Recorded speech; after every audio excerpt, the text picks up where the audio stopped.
Hey YouTube, if you're new, I'm Giante, welcome to my channel.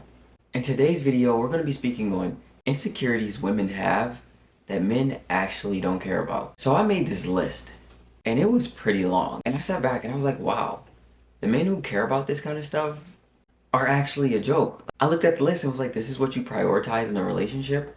I even had to take the time to ask my friends, like, is this what y'all care about? And they all were like, no, like, are you crazy? And I'm like, okay, good. I gotta make sure I surround myself with like-minded people. And I made a video similar to this on Instagram, and I saw all these women praising me for the bare minimum. Like, the bar is so low, and a lot of men still tend to go below it.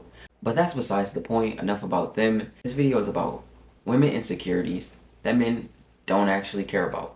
I can't say all men, but I can say majority. Okay, out the gate, I'm coming hard. We're going to talk about how the vagina looks, how it tastes, how it smells, because these are insecurities that women have, to the point where they aren't even comfortable sharing their bodies with their partners. They're not okay with them going down on them, and they don't want them looking at it outside of sex. And when it comes to how it looks, every vagina, vajayjay, hoo-ha, whatever name you want to put on it, looks different. No two look the same. Some are darker, some are lighter, some are more tucked, some may be a little more loose. Some girls even have this thing where one lip is a little longer than the other. But again, as a man, this is not something you prioritize when a woman is sharing her body with you. And I see people in the comments and trolls talking about Arby's or bubblegum pink. And then I have all these young women losing their mind because theirs isn't bubblegum pink. That's not real life. In real life, a man will love you no matter how your vagina looks, because that's not what's important. Second is how it tastes or smells. And this stigma drives me crazy, because we're talking about an organ, a self-cleaning one at that. Yes, it cleans itself a lot better than most men. So yes, the vagina is self-regulating, and it's not gonna smell like roses, and you shouldn't be using scented perfumes or feminine gel washes, and it also shouldn't smell like fish. And if it does, I say get that checked out. Also, if it does, I think you should look at who your partner is, because any and everything can throw off a woman's pH balance. So if your partner isn't showering right, that's to you men. If he's sleeping with other women, that's to you men. Then it can easily throw off your pH balance. And that's why you get this fishy odor. Now when it comes to taste, I only see one taste ever truly mentioned, and it's this metal or penny taste. But you're absolutely right, because metal is iron, and iron is found in blood.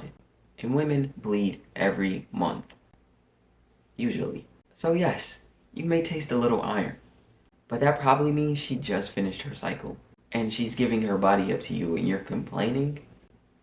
I don't know, if my partner feels comfortable sharing her body with me, I don't really have too many complaints. And lastly is if it's tight or loose, which is actually so backwards, because you have men and young boys running around telling their friends about how tight a girl was. Tight is not good. Who told y'all tight was good? Tight actually means she's not comfortable. She's not relaxed. So her muscles are tense. And this doesn't apply all the time, but a lot of the time, it means she isn't comfortable.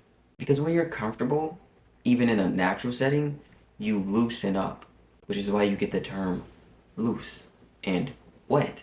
And you may even find yourself constantly hitting her cervix. But when she's relaxed and aroused, you'll learn that the uterus actually pulls up on the hoo-ha, pulling the cervix further away from the opening, allowing you to go deeper. Which is why the more she's into it, she says deeper and deeper.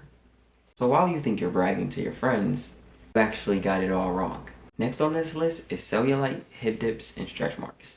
I have never seen a guy that I know who dislikes any of these. You are a human. Your body is going to go through changes, especially for women, because y'all make children, which is why stretch marks and cellulite are so sexy. And hip dips is something that is just natural. I've seen women who've had hip dips since they were kids. It's not something you can control, so it's not something you should be insecure about. Next on the list is body type, because I see this body type idolized. And I'm talking about the thick or fit skinny women, whatever you want to call them. And if you don't fit this mold of an Instagram baddie type woman, then your body isn't beautiful. That is false. Every woman out there, there's a man out there who will love every inch and every part of your body. And I honestly think it's all about how you carry yourself, and if you carry yourself with confidence and overall self-love, because in today's society, it's so easy to fall out of love with yourself. Next is saggy boobs, or like when one boob is bigger than the other, because I've learned that's a thing. And I never realized how many women actually hate their chest. Again, this is something you absolutely cannot control. And if a man is looking at you like, wow, your chests are too saggy for me, that is not a man you want to be with. Because you would be wrong to say his PP is too small for you, you know? Well, all I ask is stop being insecure about things you cannot control. And the last two things on this list, which I can't believe are even insecurities at all, is the size of your forehead and the size of your hands. Girls hate when their hands are either too big or really small. Please, please, please. If a man is judging you off the size of your hands, run the other way. ASAP. The same thing with the size of your forehead. Like, I think it honestly brings out the beauty in every individual. It's something you should just embrace and love yourself and who you are as a person. And I don't expect every woman who sees this video to feel less insecure. But if I can help one person, just one woman or a young lady feel less insecure, then I did my job. So yeah, that's this video. I hope you enjoyed. If you did, make sure to give it a thumbs up, hit the like button, hit the subscribe button, leave a comment on what you thought of the video, maybe what was your biggest insecurity, and I hope I helped.